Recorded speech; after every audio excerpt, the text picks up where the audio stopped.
किसी भी देश का संविधान क्या वो सिर्फ नियमों की एक किताब होती है?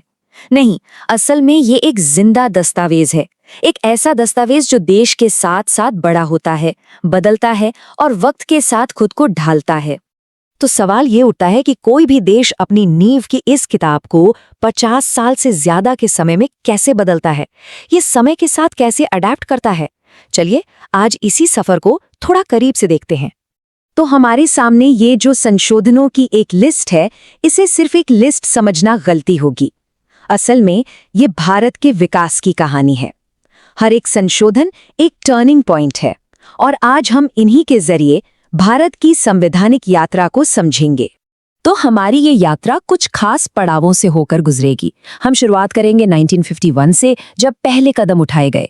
फिर हम देखेंगे 1976 का वो उथल-पुथल वाला दौर। उसके बाद 1989, जब वोटर की आवाज को और ताकत मिली। और आखिर में 1992, जब पावर को जमीनी स्तर तक, मतलब लोगों तक पहुंचाया गया। तो चलिए शुरू करते हैं पहले हिस्से से, गणतंत्र की नींव। इसमें हम बात करेंगे कि आजादी के ठीक बाद शुरुआती सालों में इस नए देश को कैसे शक्ल दी जा रही थी। तो शुरुआत में 3 बहुत बड़े बदलाव हुए जिन्होंने देश की नींव को मजबूत किया। देखिए, 1951 में जो पहला संशोधन हुआ, उसने भूमि सुधारों को कानूनी पचड़ों से बचाने के लिए 9वीं अनुसूची बनाई। फिर 1956 में 7वें संशोधन ने भाषा के आधार पर राज्यों को फिर से ऑर्गेनाइज किया। यहीं से कह सकते हैं आज के भारत का नक्शा बनना शुरू हुआ। और फिर 1967 में 21वें संशोधन ने सिंधी भाषा को 8वीं अनुसूची में जगह देकर भारत की भाषाई विविधता को और मजबूती दी। चलिए अब आगे बढ़ते हैं कहानी के दूसरे हिस्से में। ये है बड़े बदलावों का दशक। हम बात कर रहे हैं 1970s की, एक ऐसा दौर जब संविधान ने कुछ सबसे बड़े और कह सकते हैं ड्रामेटिक बदलाव देखे।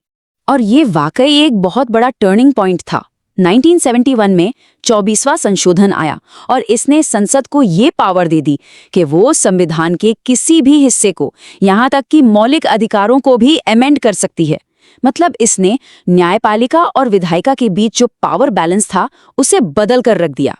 और फिर आया साल 1976 और 42वां संशोधन। इसे आपातकाल के दौरान लाया गया था और इसे अक्सर मिनी संविधान भी कहते हैं। और ऐसा क्यों? क्योंकि इसने संविधान के ढांचे में इतने बड़े-बड़े बदलाव किए कि अपने आप में एक छोटा संविधान जैसा लगने लगा। तो आखिर इसमें बदला क्या-क्या था? चलिए देखते हैं।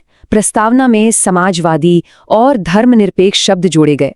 पहली बार नागरिकों के लिए मौलिक कर्तव्य लाए गए। लोकसभा का जो टर्म 5 साल का होता था, उसे बढ़ाकर 6 साल कर दिया गया और राष्ट्रपति को कैबिनेट की सलाह मानने के लिए बाध्य कर दिया गया। ये वो बदलाव थे जिन्होंने संविधान के मूल चरित्र पर असर डाला। लेकिन कहानी यहाँ खत्म नहीं होती।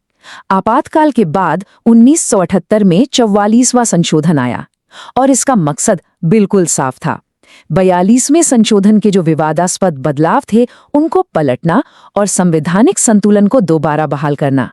और ये जो हम देख रहे हैं, ये इस बात को बहुत अच्छे से समझाता है। जरा देखिए, 42वें संशोधन ने लोकसभा का कार्यकाल 6 साल किया, तो 44वें ने उसे वापस 5 साल कर दिया। संपत्ति का अधिकार, जो पहले एक मौलिक अधिकार था, अब सिर्फ एक कानूनी अधिकार बन गया। और आपातकाल लगाने के लिए जो आंतरिक अशांति जैसा एक अस्पष्ट सा शब्द था, उसे बदलकर सशस्त्र विद्रोह कर दिया गया, ताकि इसका गलत इस्तेमाल ना हो। चलिए अब कहानी को और आगे बढ़ाते हैं और चलते हैं 1980 के दशक में।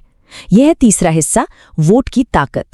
इस दौर में जो संशोधन हुए, उनका सीधा फोकस था चुनावी प्रक्रिया पर और आम नागरिक की ताकत पर। 1985 में आया 52वां संशोधन, जो दल बदल विरोधी कानून लेकर आया। इसका सीधा साधा मकसद था आया राम गया राम वाली राजनीति को खत्म करना। मतलब ये सुनिश्चित करना कि जो नेता जिस पार्टी के टिकट पर चुनाव जीतता है, वो उसी के प्रति वफादार रहे। इससे सरकारों में स्थिरता आती। 18 ये सिर्फ एक नंबर नहीं है, ये भारतीय लोकतंत्र के लिए एक बहुत बहुत बड़ा मील का पत्थर है। हाँ, वही 18। साल 1989 के 61वें संशोधन ने वोटिंग की उम्र 21 से घटाकर 18 साल कर दी। सोचिए, सिर्फ इस एक कदम ने देश के करोड़ों नौजवानों को वोट देने का अधिकार दे दिया। अब देश का भविष्य तय करने में उनकी भी सीधी भागीदारी थी। और अब हम पहुंच गए हैं अपने आखिरी हिस्से में, भाग 4, नए भारत का शासन। यहाँ हम उन सुधारों पर नजर डालेंगे जिन्होंने शासन को आधुनिक बनाया और शक्ति को ग्रासरूट्स लेवल तक पहुंचाया। साल 1992 में 2 बहुत ही क्रांतिकारी संशोधन हुए। 73वें संशोधन ने पंचायतों को और 74वें संशोधन ने नगर पालिकाओं को संवैधानिक दर्जा दिया। इसका मतलब क्या हुआ? इसका मतलब ये था कि लोकतंत्र अब सिर्फ दिल्ली या राज्यों की राजधानियों तक सीमित नहीं था, बल्कि वो असल में गांव और मोहल्ले तक पहुंच रहा था। 21वीं सदी की शुरुआत भी एक बहुत बड़े कदम से हुई, इस बार शिक्षा के क्षेत्र में। 2003 में 86वां संशोधन आया और इसने शिक्षा के अधिकार को सिर्फ एक अधिकार नहीं बल्कि एक मौलिक अधिकार बना दिया। मतलब अब ये तय हो गया कि हर बच्चे को शुरुआती शिक्षा देना सरकार की जिम्मेदारी है। और इसी दौर में संविधान ने भारत की भाषाई विविधता को अपनाना जारी रखा। 1967 में सिंधी तो आ ही चुकी थी, फिर 1992 में कोंकणी, मणिपुरी और नेपाली को जोड़ा गया और 2003 में बोडो, डोगरी, मैथिली और संथाली को भी 8वीं अनुसूची में जगह मिली। फिर साल 2003 में ही 91वें संशोधन ने एक और बड़ा सुधार किया। इसने केंद्र और राज्यों दोनों जगह मंत्री परिषद के साइज को सीमित कर दिया। अब मंत्रियों की संख्या सदन के कुल सदस्यों के 15% से ज्यादा नहीं हो सकती। ये कदम बहुत बड़े बड़े मंत्रिमंडल बनाने और राजनीतिक सौदेबाजी को रोकने के लिए उठाया गया था। तो हमने देखा कि कैसे भारत का संविधान पिछले कई दशकों से लगातार इवॉल्व हो रहा है, खुद को बदल रहा है। इसमें अब तक 100 से भी ज्यादा बार संशोधन किए जा चुके हैं और ये हमें एक बहुत ही दिलचस्प सवाल के साथ छोड़ जाता है। इस जिंदा दस्तावेज का अगला अध्याय क्या होगा?